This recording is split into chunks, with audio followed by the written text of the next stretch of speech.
안녕하세요. 뉴스반장입니다.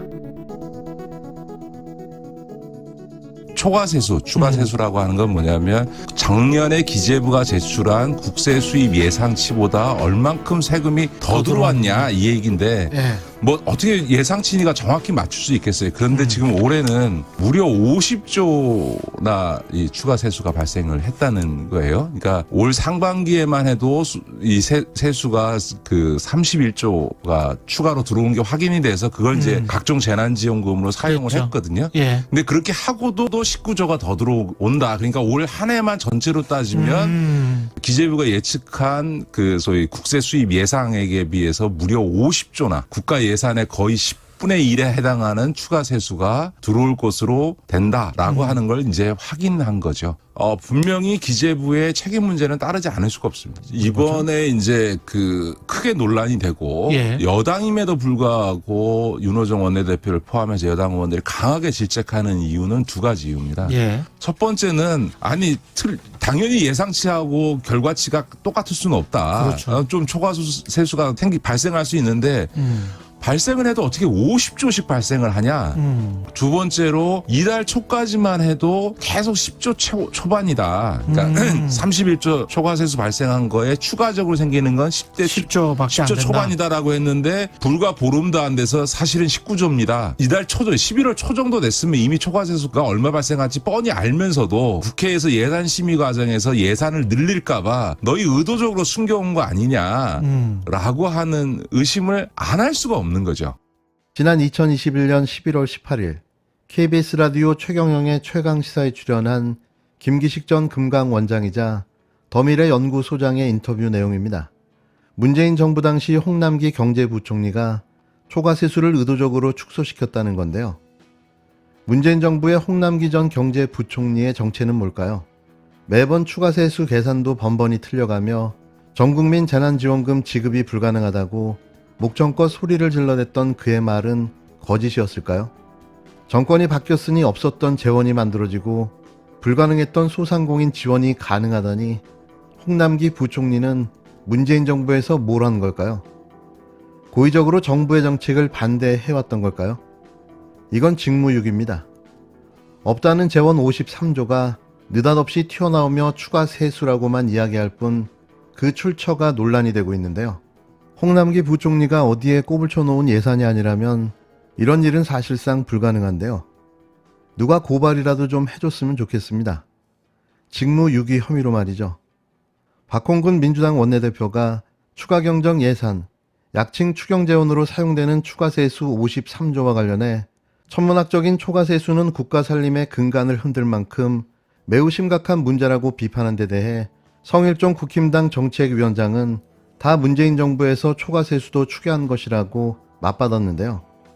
성일종 의장은 12일 MBC 라디오 김종배의 시선집중에서 박홍근 원내대표가 비난을 했던데 저는 그것을 이해할 수 없다며 이같이 밝혔습니다. 작년도 초과세수가 된 게 61조가 좀 넘습니다. 61조 3천억인가 이렇게 되는데요. 네. 작년에도 추가세수가 있었습니다. 그리고 올해 이제 53조 정도가 되잖아요. 다 문재인 정부에서 추가 세수도 추계한 것입니다. 그런데 그거를 박홍근 대표가 비난을 했던데 저는 그걸 이해할 수가 없습니다. 홍남기 부총리 체제 하에서 작년에도 61조가 넘어갔고요. 네. 올해도 53조가 넘지 않습니까? 예. 그럼 자기 정부에서 한 거예요. 저희가 정권 인수한 지 5월 10일 날 한 겁니다. 성 의장은 작년도 초과세수된 것이 61조 3천억 원이 되는데 작년에도 초과세수가 있었다며 홍남기 부총리 체제하에서 작년에도 61조가 넘어갔다. 올해도 53조가 넘지 않나. 자기 정부에서 한 것이라며 지적했습니다. 그러면서 코로나나 이런 긴급 상황에서는 경기가 갑자기 죽었다가 올라가기 때문에 그때 주로 이제 초과세수 같은 경우 추계하기 어려움이 있다며 평상시 같은 때는 비교적 맞는데 급격한 변화가 있을 때는 초과세수를 추계하는데 어려움이 있다는 얘기는 기재부가 했었다고 설명했는데요. 그렇습니다. 올해 추가 세수가 한 53조 원 정도가 더 들어올 것으로 예상을 하고요. 법인세가 한 29조. 예.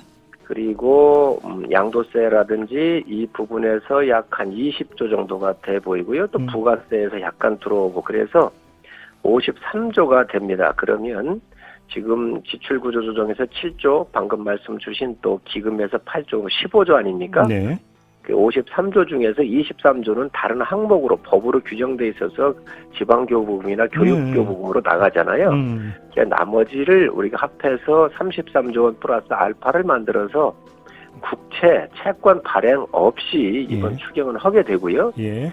돈 그중에서도 세금이 많이 들어와 있기 때문에 구조가 남습니다.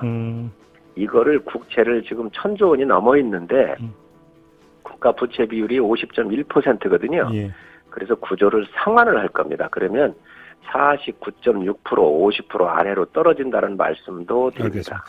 이어 성 의장은 올해 초과 세수가 53조 정도 더 들어오는 것으로 예상하는데 법인세가 29조, 양도세나 이 부분에서 약 20조 정도, 부가세에서 약간 들어오고 그래서 53조가 된다며 지출 구조 조정에서 7조, 기금에서 8조, 총 15조 원이 아닌가. 53조 중 23조는 지방 교부금이나 교육 교부금으로 나가고 나머지를 합해서 33조 플러스 알파를 만들어서 국채 채권 발행 없이 이번 추경을 하게 된다고 주장했습니다. 또 그중 세금이 많이 들어와 있기 때문에 구조가 남는다. 국채가 1,000조 원이 넘고 있어 국가 부채율이 50.1%인데 구조를 상환할 것이다.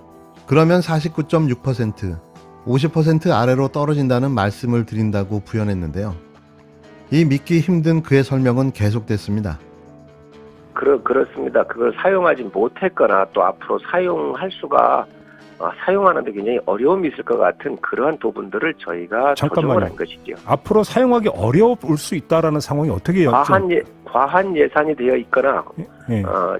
시간적으로 조금 쓰지 못할 돈이라고 이해하시면 될 듯한데 예. 그런 부분들을 저희가 시간이 지났기 때문에 그런 부분들을 저희가 지출 구조 조정을 한 것이죠. 의원님, 요거 한번 확인 질문만 좀 드려볼게요. 예를 들어서 이게 그 뭐 버팀목 대출이니 디딤돌 대출 같은 경우가 각 분기별로 얼마씩 집행돼야 되고 그게 그러니까 분기에 집행이 안 되면 2월 되는 거 아닙니까, 보통?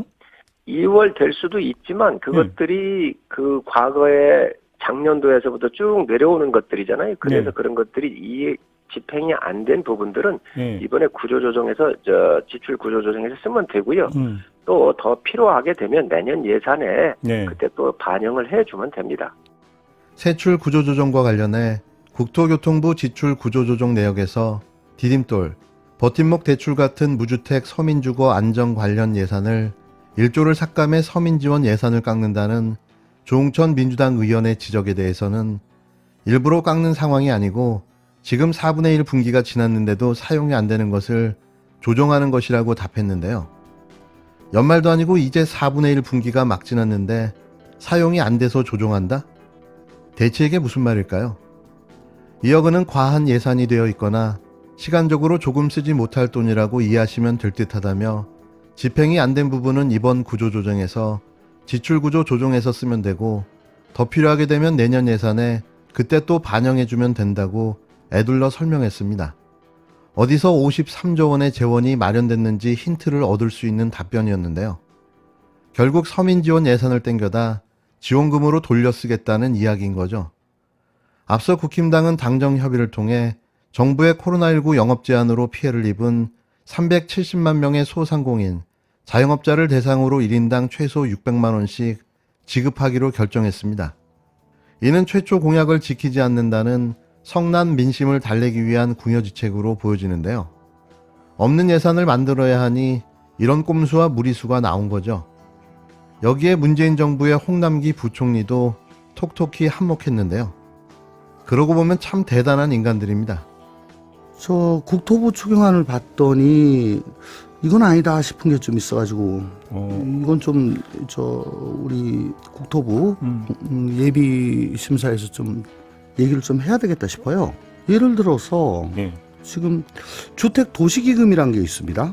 주택 도시기금이라는 게 뭐냐면 무주택 서민들이 그 주택 구입할 때 또 전세 자금이 부족할 때 그걸 저금리로 빌려주거나 금융기관에 이자가 부족한 거 빌려주는 거 이런 거 하는 거거든요.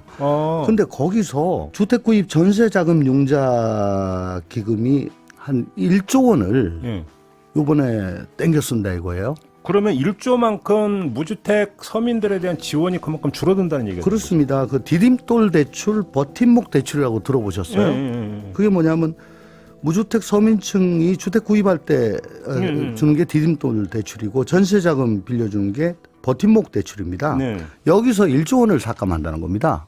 이 자금이 보면 매년 예산이 부족해가지고 증액을 하고 있어요. 기금 운용 계획을 변경해가지고 증액을 하던 그런 예산입니다. 하필이면 왜 서민 주거 안정을 위한 이 주택기금을 쏘는 데죠?